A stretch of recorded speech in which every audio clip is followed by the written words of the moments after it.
वो अंधेरी रात का पिछला पहर था।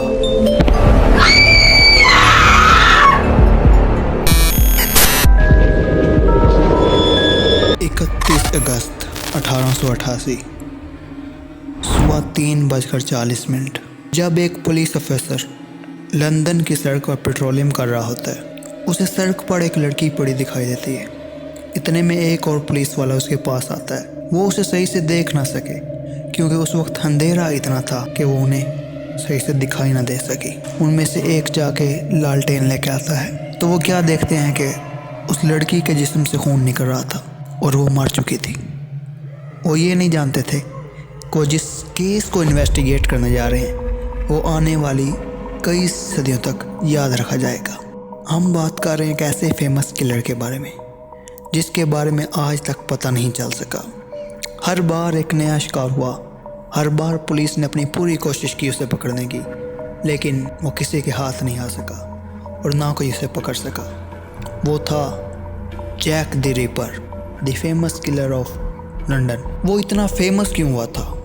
वो अपने शिकार को सिर्फ मारता ही नहीं था बल्कि उनके जिस्म के साथ खेलता था। उन्हें ऐसी दर्दनाक मौत देता था कि इंसान की रूह तक कांप जाए।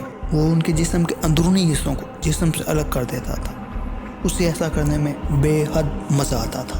जैक द रिपर ने 31 अगस्त 1888 से आने वाले अगले 70 दिनों तक 4 और जिंदगियों को क्लेम कर लिया था अपने नाम। लंदन की सड़कों पर अपना खूंखार रूप दिखाने के बाद वो हवा में कहीं गायब हो गए और आज तक उसके बारे में किसी को कुछ पता नहीं। उसकी पहली विक्टिम थी मैरियान नोगलेस, जो उस रात पुलिस को मिली थी। उसके गले पर 2 गहरे घाव थे।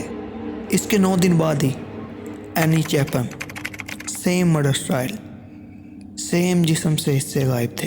किडनी, लीवर सब अलग था। पुलिस के हाथ कुछ ना रहे, कोई भी सबूत पुलिस को ना मिला। No any evidence.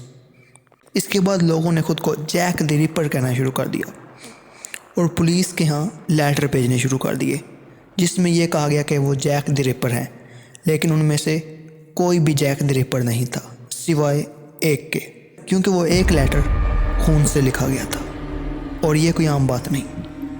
के साथ एक आधा लीवर भी भेजा गया था एज आ प्रूफ और ये कहा गया था अगर तुम मुझे पकड़ सकते हो तो पकड़ लो।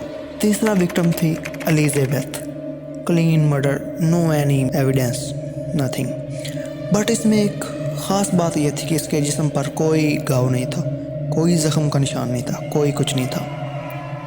और फिर 45 मिनट बाद ही कैथरीन की बॉडी पुलिस को मिलती है जिस पर बेहद ज़ख्म के निशान होते हैं, जिस्म के सारे हिस्से अलग किए गए थे। और लास्ट विक्टिम थी उसकी मैरी जेम्स कैले, जो एक रूम में मिली। उसकी भी बॉडी पर बहुत ज़्यादा ज़ख्म थे, बहुत ज़्यादा घाव थे, जिस्म के मुख्तलिफ हिस्से अलग कर दिए गए थे, लेकिन पुलिस के पास no evidence, no any proof और पुलिस जैक द रिपर को आज तक नहीं पकड़ सकी। एक ऐसा किलर जिसके बारे में आज तक पता नहीं चल सका। ये थी हमारी आज की स्टोरी।